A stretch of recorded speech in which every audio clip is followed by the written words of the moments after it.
How to fix camera not working in Google Meet. Hey everyone, welcome back to the channel. If you are new here, don't forget to hit the subscribe button and turn on the notification bell to not miss any updates. So in today's video, I'm going to show you how you can fix your camera if it's not working in your Google Meet. So let's get started. Open up your Google Meet first.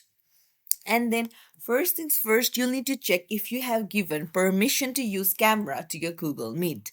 For that, go to the microphone icon in the address bar, tap on it, and then you can see the camera option here. Make sure that it is toggled on. If it is toggled off like this, then you can see exclamation mark in your camera option. So make sure that you toggle it on.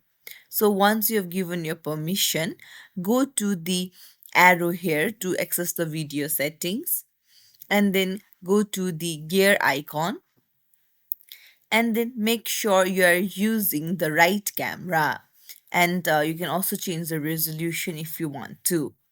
Now, sometimes not giving access in your Windows settings might also cause this issue. So head over to settings of your Windows, and then you need to go to privacy and security in the left hand side. Scroll down and then find camera. Tap on it and then make sure that camera access is toggled on. Here, find Google Chrome, and you can see that Google Chrome is also given access. So make sure that all these access are given. Then it will fix your issue of Google Meet. If you found this tutorial helpful, don't forget to like and subscribe to our channel for more tips and tricks. Thank you for watching.